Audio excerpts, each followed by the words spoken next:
I'm Andy Schmuckler. I was. There's a line from Pearl Buck's famous book, "The Good Earth," about the soul of a great nation. She had lived in China quite a bit. China was the country where that Pulitzer Prize-winning book, best-selling book, uh, outstanding movie, 1930s, leading to her getting a Nobel Prize for Literature. Uh, she was the person who influenced how Americans perceived China uh, as the years went through the 30s, leading to a war, World War II in Asia. She says about the soul of the nation that she's going to tell a story of it that will say something about the soul of China, its humility, its courage, its deep heritage from the past, and its vast promise for the future. Now, this is a China she lived in before, I guess the book was published in 1931. So she lived in a China that was well before Mao Zedong, well before the Japanese invasion. When she talked about the soul of the nation, what was she thinking of? And when she spoke about its vast potential, because of its humility, its courage, its deep heritage from the past, and that all adding up to vast promise for the future. What was she envisioning would prove to be the soul of the nation, a great nation? It's a question which sort of captures my attention, maybe in a way that it wouldn't if we were in normal times here in America. But we're not in normal times. We're engaged in a battle that's pitched in extraordinary ways these days. It, not clear where it's going. Much worrisome about it. And at stake, you might say, is the soul of a great nation, the United States of America. What kind of country are we going to be in 5 years or 10 years? I didn't have to worry about that growing up in post-World War II America. I mean, there were changes at the margins. Are we going to enact this or enact that? How stringent will the water pollution laws be and things like that? But this is at such a much more fundamental level. And so when you talk about the soul, what are we talking about? If America might be in 5 or 10 years an authoritarian regime, an oligarchy, probably some kind of kleptocracy, which, Elon Musk is young enough that he might be able to milk this country for a long time to come. America's Putin, maybe. Except, of course, he can't be president of the United States because he's foreign born. Well, we can thank God for that favor, because he does seem to be rather good at manipulating himself to enrich himself and to get more and more power. I don't know, a lot of things he does don't look pretty stupid to me, but then, look where he is and what and how much damage he's able to inflict. Anyway, that's the soul of America. What does it say about the soul of America if it might be that kind of dark and ugly thing?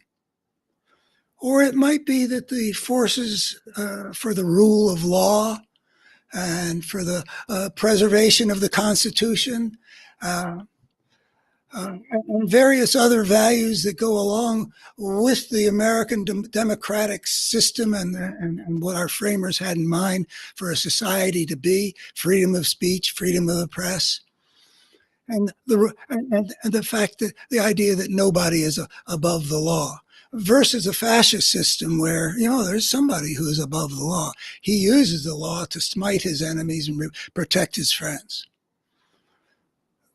What's the soul of a country that might go either way? Anyway, that's why I was interested in in looking at this soul business. I mean, is it the same? I myself, on the question of souls and individuals, I have of two minds, which I don't think contradict themselves, but they appear to. On the one hand, I don't believe that there's a part of us that lives on past the death of the flesh. I think everything that we are is right here in a living organism that emerged with that living organism. And so I don't believe in I see no evidence for persuasive to me. There's a soul, but I do like the idea of the soul. It feels to me like it does refer to something. When we talk, all the mythology there is about a man, I think it's always a man, isn't it? A man selling his soul to the devil, the Faust being one of them, and the whole mythology of Faust in Central Europe about making a deal with the devil. But the movie Bedazzled, I mean, the whole idea of making a deal with the devil is part of our understanding of what we are. That, and I don't believe that we get dragged off to hell. You know, is threatened for Faust at the end. But there is such a thing that people sometimes do, it seems, which is to sell their soul. It's got to do with sacrificing real values to get more of power and wealth and things like that. So, but I don't think that the issue of the soul of individuals is quite so unstable as the soul of nations, the soul of a great nation. Like when she was envisioning its vast potential promise for the future, what would she have thought if she had seen China after Mao Zedong took over and went through the great leap forward and the terrible famine and cultural revolution?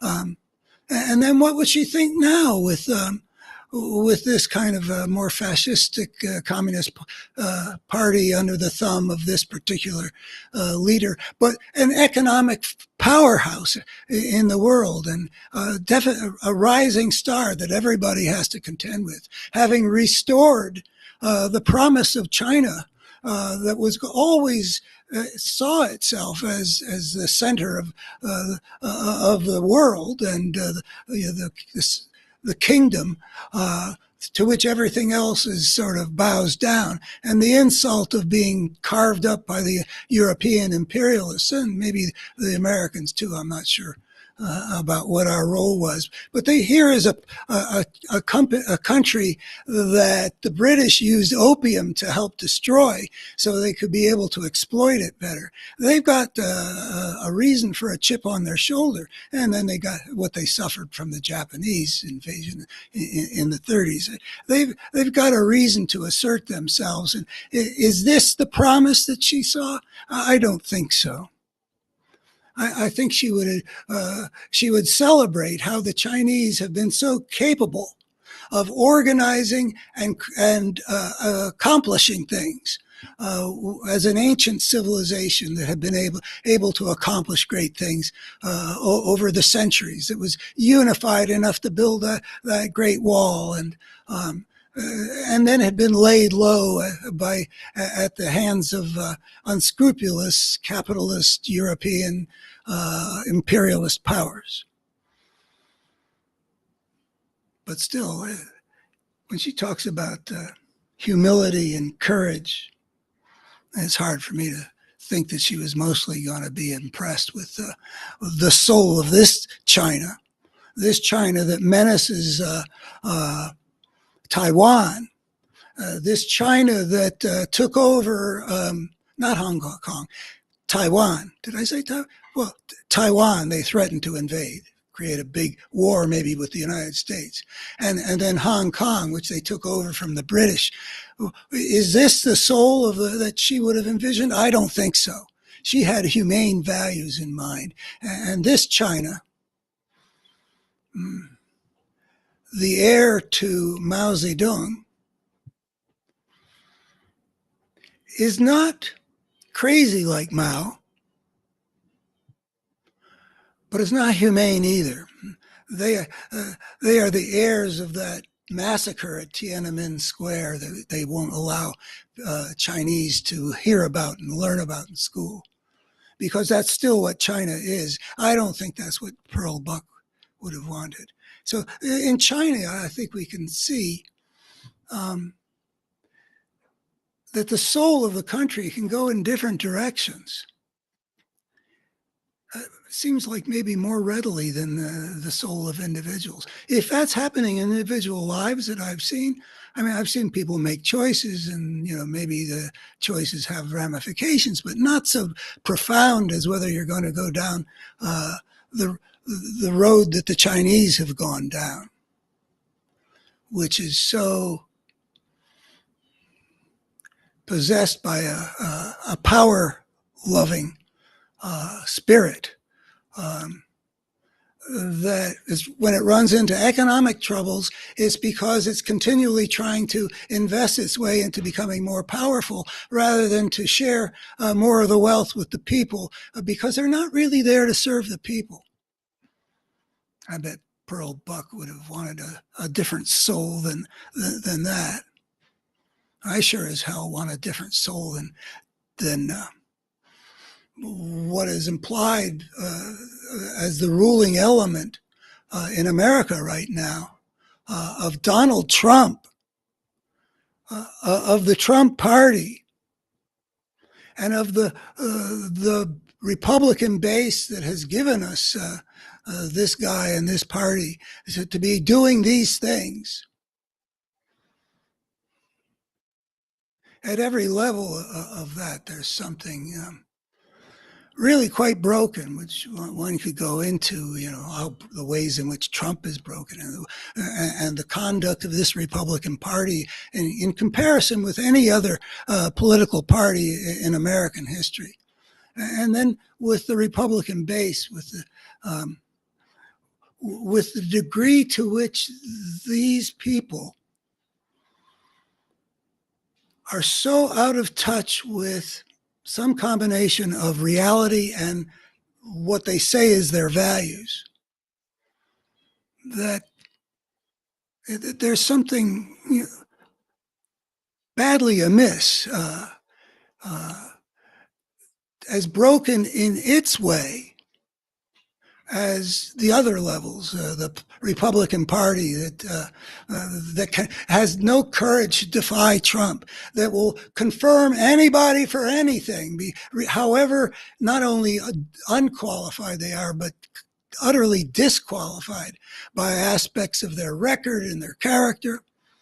I mean, Tulsi Gabbard, the Putin apologist, to be director of national intelligence. Pam Bondi, who won't admit because she wouldn't get to be attorney general if she said that what she knows is the truth, which is that Donald Trump lost the 2020 election. I mean, it's just stuff that's broken all the way through that damn thing.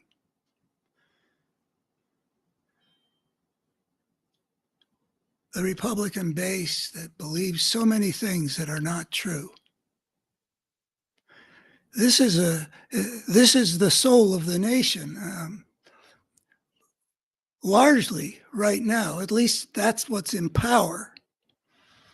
And a lot of the things about the soul of a country versus the soul of an individual, maybe it's got to do with that in a country, power is a more problematic, maybe more important component I haven't thought this through quite, but there is a struggle for power that you see, and how power operates seems to affect, which of the possible souls of the great nation will be manifest in the world. This is not a good time for a lot of countries right now in terms of what is the soul of this great nation. We've talked about China and the United States, two largest economies, I guess probably most powerful nations. I mean, what Putin's got is a big nuclear arsenal, which is of dubious use, but he's put it to some use. But China's overtaken them as a power. But there are other great nations that are troubled, whose soul seems to, watching their history shows something about how a soul can be enhanced or damaged. I mean, there is something soul-like about, if you think of Hitler as being the soul of Germany, or Hitler and the regime that he ran, were, I would say, the soul of that great nation from 1933 to 1945. And it was the result of a struggle through a very difficult time within the nation, a struggle for power that ultimately broke in that way. Democracy got defeated, and we all know where that took Germany, and to have that kind of a power be broken in that kind of a way meant that the whole planet actually was going to get more broken, because of the soul of Germany had gone over to the darkest elements, some fusing of, just say some of Hitler's psychopathologies with German militarism, German authoritarianism, and German anti-Semitism, and a kind of thirst for vengeance that arose in the country. I'm going to be posting something on Tuesday on Daily Kos about vengeance and how strong a tool it is in the toolbox of the destructive forces at work in our world. And that was part of what happened with the soul of Germany. It became so enraged for reasons internal and external, and the soul turned toward the darkest place. And the most civilized country in the world, with its soul possessed by evil, spread catastrophic damage, bombing London to died.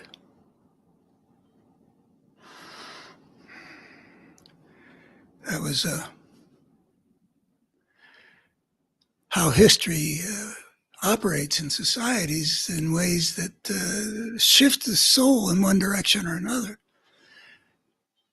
Often there's a lot of darkness in the soul, I guess, is one thing we can see. Now, in the case of the UK, I've recently seen a movie called Their Darkest Hour, which is a snippet of time in the politics of that nation around the war with Hitler at the very beginning. And it's focused on the rise of Winston Churchill,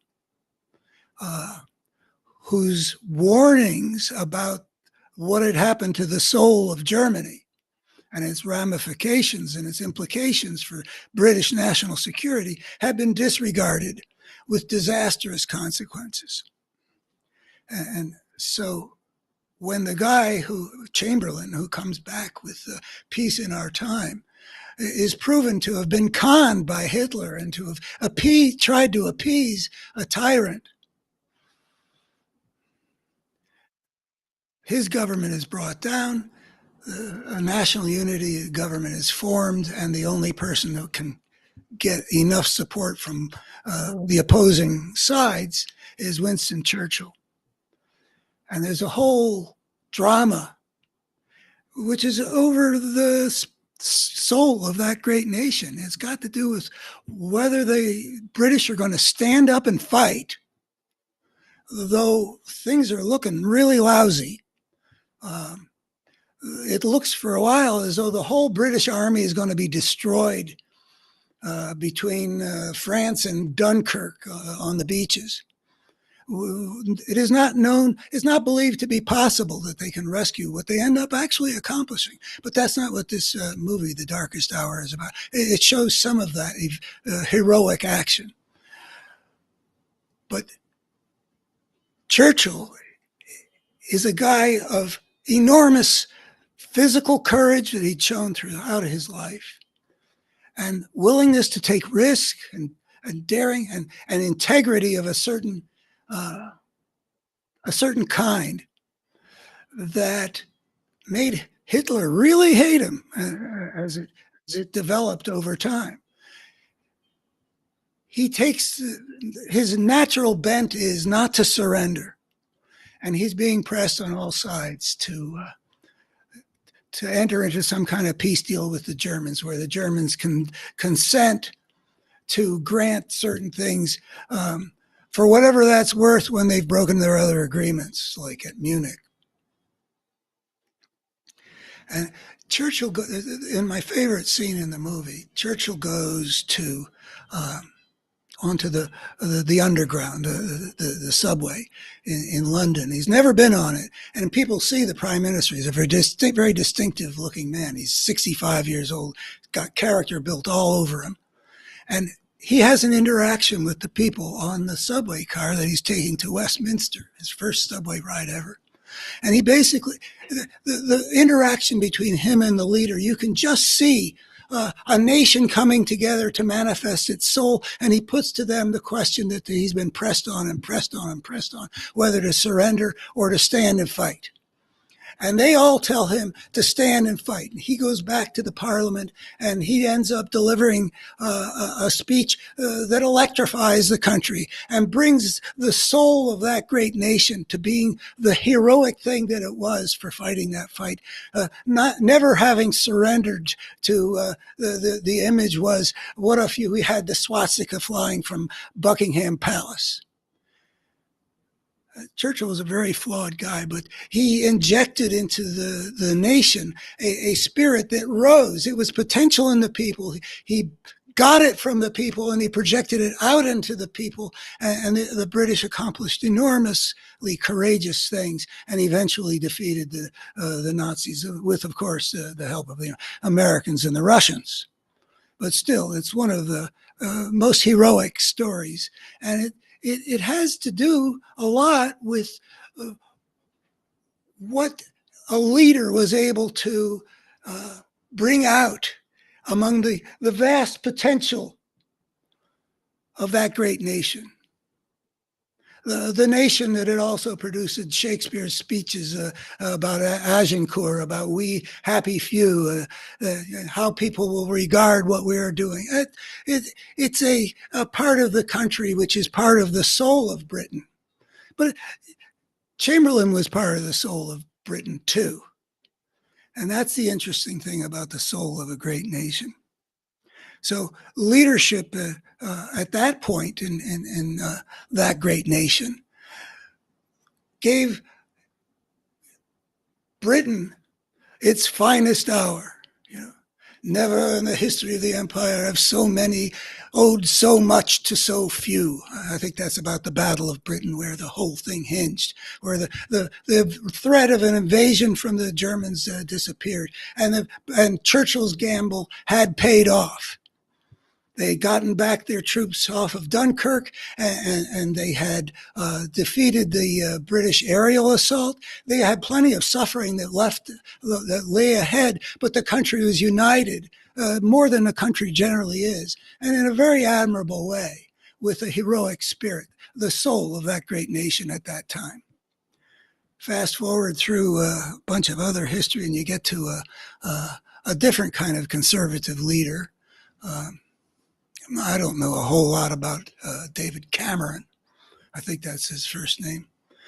but his place in history will be that for his own political expediency, he laid the groundwork for a national disaster that should never have happened. To be more specific, I think I understand the situation well enough to be able to say these valid things. He was confronted with a problem having to do with membership in the European Union. There was a lot of discontent of various kinds. Some of them being having to do with immigrants, some of that being racist, some of that probably being a residue of a long history of England's relationship with the continent. It's a European nation, and it's separate from Europe, and a huge number of aspects of the soul of that great nation have to do with it has a relationship with Europe. And it devises its policies in relation to Europe as a separate thing. Balance of power comes out of all that, if I know my history. I think I do. So he's facing a political problem that there's nothing easy for him to do that everybody's going to like to resolve the problem. So he basically kicks the can down the road, and he does it in a very irresponsible way, which I think is probably indicative of a kind of moral failing that has been general about the British Conservative Party. The soul of that great party has not been admirable, I don't think, for quite a while. And certainly not at that moment. So he kicks it to a public referendum. The question of leave or remain in the European Union. It's Brexit is what the leave would mean. British exit from the European Union. And as you doubtless know, in 2016, the British people voted 52-48 to leave the European Union. It was obvious that that was a huge mistake. It was a mistake because you could see that the repercussions were going to be bad for Great Britain, the UK, and you could see that the people who wanted to leave the European Union were selling it with lies. All this money we're going to have, and we're going to improve the National Health Service in ways that you're going to make your lives better. It was never true, and they knew it wasn't true, and they were sold a bill of goods, and 52-48. And then that whole how do we leave and all the problems it created and all the foolishness and all the wasted time and effort and all the futility of it, in spite of the fact that it was already quite clear that this was a hugely mistaken thing for the people to do. It should never have been put to the public to decide, because they are not in a position to fully understand that issue. So a failure of leadership leading to an opportunistic move that was very dangerous to the country, leading to a complete degradation of the political system for a number of years after that. In fact, I think what it shows is that, I mean, if you believe in alternate history, and I think it's useful, even though things happen the way they happen, you can't go back. It's not like deja vu in Denzel Washington, though I often wish that it were. If you were to go back and the British were to voted to remain in the European Union, my guess is that you would find a country in a lot better shape in terms of the soul of the country as well. There is a sense in which it is a country that, because it made that bad decision, because it wasn't together enough as a polity, uh, to resolve that issue either by the good prime minister not like Cameron, or because the British people were not so easily conned, or because they weren't so racist, or whatever it is. But the soul of Great Britain took a turn when it left the European Union that makes it still a mess now. It is not a country. I'm a big Anglophile. I look at the UK now. I see something which is really not doing very well, not looking very good. They've changed governments. They've gone to the Labour Party, which I think is a good thing. But I don't. My impression is that the Labour Party is not functioning in a way that is restoring any of the soul of the UK, a great nation. So, like in individual lives, but maybe more dramatically in the lives of individual countries, a particular turn in things might have resulted in a different thing. That there are forks in the road in a way, which makes me think about Russia, another great nation. I wonder, when we talk about great nation, does that just mean important? Does it mean something about the magnitude of one thing or another? Or is there a moral? I'd like to have a moral thing in there, because I think that that's essential when you're talking about the soul. Do you sell your soul to the devil, and to what degree? So a great nation has to be great in some way that makes you want to celebrate it. Hitler's Germany was not a great nation in that respect, but it was a great power in the sense just of magnitude, capability, to the great misfortune of hundreds of millions of people.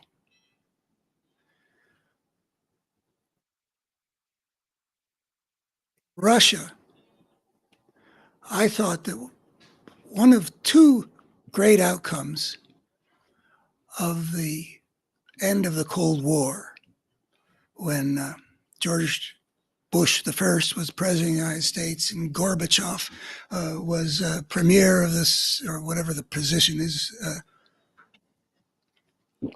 the Soviet Union. The Cold War came down, ended. The Berlin Wall came down.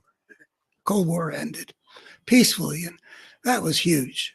My generation grew up thinking that if the soul of the two great nuclear powers was such that the two couldn't maintain the peace, human civilization might come to an end. So it was really quite a wonderful accomplishment. I felt very good about it. Also, I felt good about the opportunity it created, that we could create a different kind of world order than we'd had my whole life. I'm born in 46, and the Iron Curtain comes down by the time I'm 3 years old, and Churchill delivers that speech. It was a world that was divided between two powers that were fighting against each other indirectly and through proxies for domination of the planet.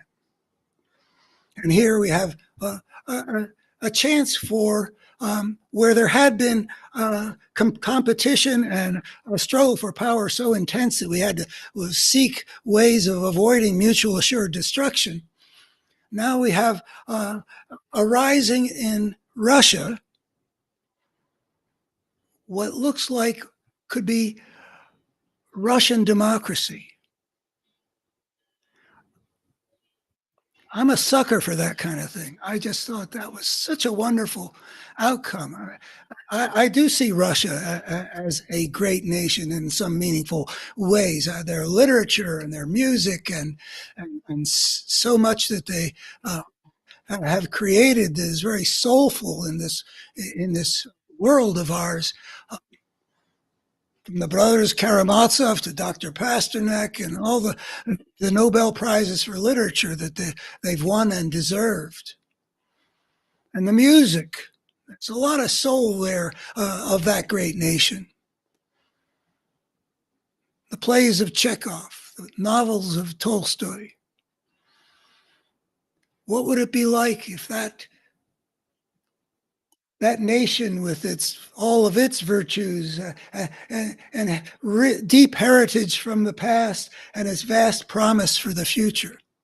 Well, unfortunately, a lot of that deep heritage from the past uh, is tends to drag them down, so that what looked like it might be the beginnings of the soul of the great Russia expressing itself in a democratic society.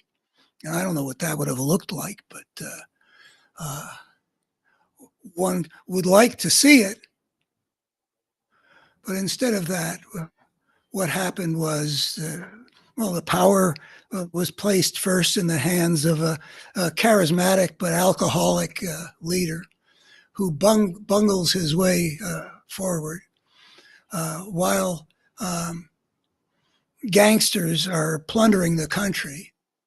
And where I think the United States could have done something more than we did to help that Russian democracy survive some of its challenges. But I'm not sure how fair my suspicion is about the role the Americans did and didn't play to help the Russians. But we know that by the time Yeltsin had pretty much drunk himself to death and handed power over to this guy who had made himself his right-hand man, Vladimir Putin, we know that the weight of Russian history and the personality of Putin and who knows what else meant that the soul of Russia was going to become despotic again. As Putin's Russia is at least as ugly as the Tsarist regime. I'd say uglier than the Tsars prior to the Russian Revolution.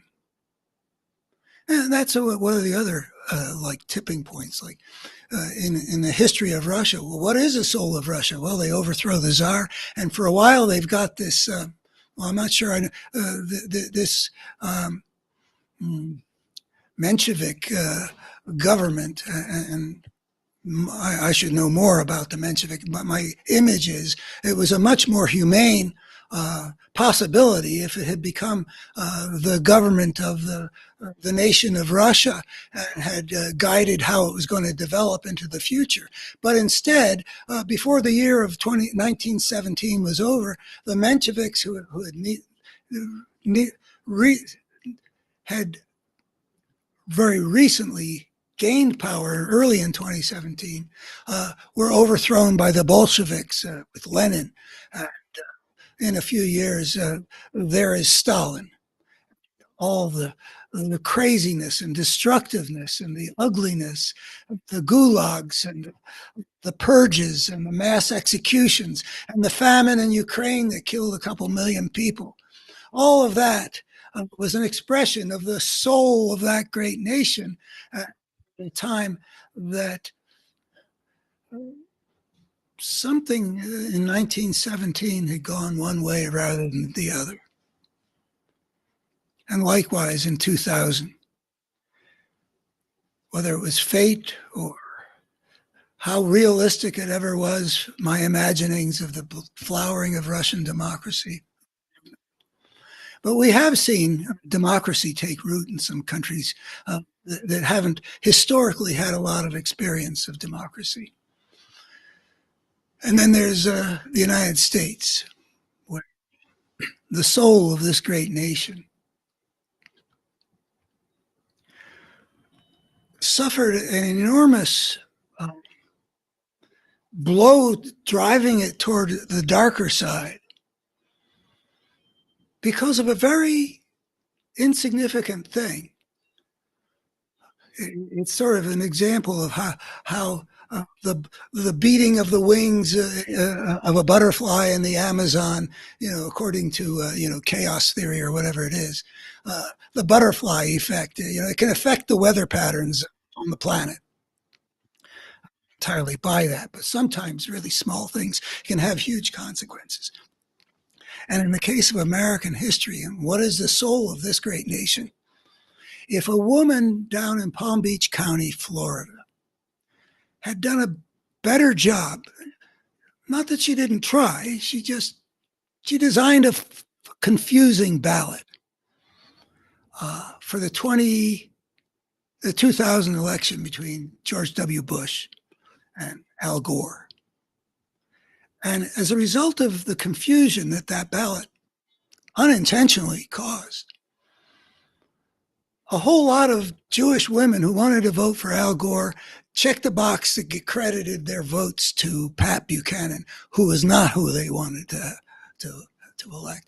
And the way it turned out in this extraordinary 2000 election that was so close in every respect, especially in Florida, that if that ballot had been properly designed,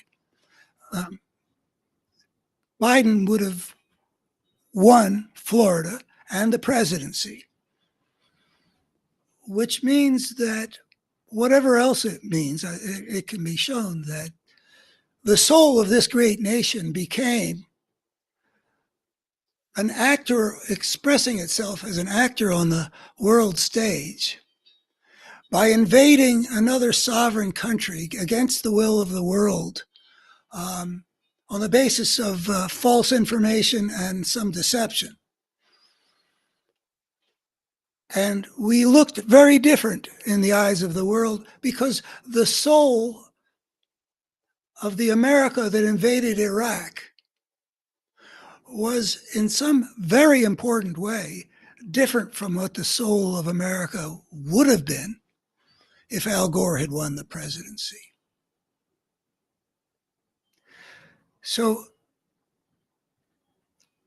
it seems as though in nations there's a struggle for power, more intense probably than goes on in us as human beings. And if that struggle for power goes badly or goes well, that there's more of a dichotomy of ways in which that soul could go.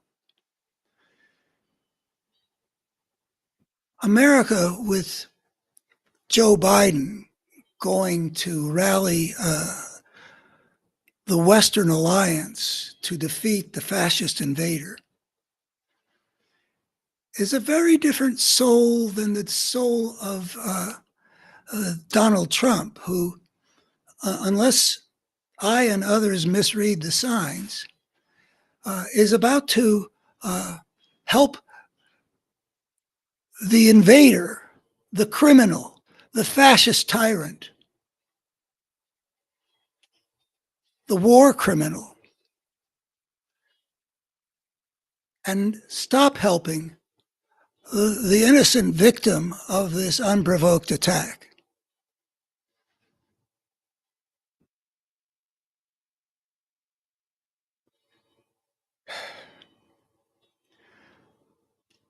It was heartening this week in these very disheartening times when not only does the power that won the election have the powers that the American presidential election confers, but it is usurping a whole lot of other powers that they didn't get elected to exercise. And it is a challenge to know how to conduct this battle for the soul of America, because that is, to my mind, it is quite meaningful to say that is what this battle is about. I mean, there are other languages that you can use, but the battle of the people who cut off USAID, who want to fire people who are doing their legitimate job in pursuing the prosecution of a obvious crime. the appointment of one of Putin's allies to oversee an important part of our national security apparatus. The picture is comprehensive, and it is blatantly ugly. I mean, there are a few things where I can't figure out, well, what is he trying to do here? Like when he proposes that we'll take over Gaza. Is that a chess move? Or is he kind of out of his gourd? So drunk on power that he just throws his weight around, insults our neighbor to the north as our 51st state. What's going on here? I don't know. But as the rest of the world sees us with Donald Trump's presidency, and as we see ourselves as the actions are taken in our name by the people who have been elected to represent us, including the senators who are confirming patently disqualified candidates because they're too morally bankrupt to stand up and take a stand to protect and defend the rule of law and the various agencies and their integrity. Kash Patel doesn't belong at the head of FBI. They know that, but they don't have the moral courage, or they don't care enough. They're so morally bankrupt that they're willing to sacrifice the country to maintain their position because Trump knows how to get revenge. Well, people are saying sometimes on that the other is not. It's not that they lack the integrity so much as they are afraid of being attacked by political violence the way Nancy Pelosi's husband was, and the way Mike Pence might have been hanged if they'd gotten their hands on him. We hear reports that there are Republicans who do things to go along, not just to protect their position in Congress, but so that they wouldn't be targeted by the guy who's the face of America, who pardoned 1,500 people who used political violence on his behalf in the past. What is the soul of America? I like to think that the people who wrote in, when I think about the vast promise of its future, I think of the beauty of the American system that we were bequeathed with all these things built into the culture to assure that power is used appropriately, governing the reign of the rule of power by establishing the rule of law. And this week, when the deal between Trump and Eric Adams started making the headlines, because some people stood up and said, no, this is the soul of America. And the beautiful letter that this woman Sassoon wrote, not mincing words, just describing in legally compelling argument and eloquent as well, how completely inappropriate the behavior of the Trump-appointed Guy Beauvais has been in engineering a quid pro quo that doesn't belong in a society with the rule of law, that we have established a variety of ethics and norms and procedures that say you don't use the prosecutorial power to get a chokehold on an elected official or any citizen. And then all the resignations that came after that, and the idea starts floating that integrity is contagious, and that's one of the things that we should be making as much use of as possible as we battle for the soul of America. There was resignations, and then the following day, another letter surfaces from the guy who had been the lead prosecutor in the Eric Adams case, who minces words even less and says, well, you may be able to get some fool or someone or some coward to do what you're asking me to do, but basically what you're asking me to do is patently against the oath that anybody in this building ever takes. So I found that exciting. I found that exciting, just sort of the same way as that scene on the subway car with Winston Churchill. Like these people were injecting something into the nation with their boldness and their clarity, and they're speaking the truth. And it led me to ask, what else can be done that will feel like that has that contagious quality of integrity that we want in the soul of America, rather than this thing that Trump and Musk represent, lying continuously, have no integrity, have no interest in the common good, and have no respect for the basic values of American civilization, or even for the whole of Western culture out of which this country emerged. It's just power, lust for power and greed and a certain sadistic quality. It is not what you want to be the soul of this great nation. So let's get as many people on the stage who are evoking this contagious soul of America that's got a willingness to stand up to the tyrant and to fight back. I have the ear of somebody who actually could make use of a good idea, if I could send him a good idea about what this person, who's an important leader in Congress, could do that would give us more of that infusion of calling people's attention and rallying, in a sense, the better part of America to say, no, we are the soul of America. Well, I don't know where that can go. I've got the ear of that person, but I don't know what to say to that ear. What can the people in the Congress do?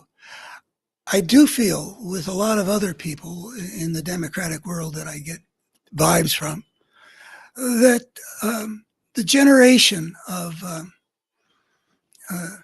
Schumer, the Democratic leader in the Senate, he's not what we need in these times. About Hakeem Jeffers, I'm not sure. I have a feeling he's not the voice that we need in these times.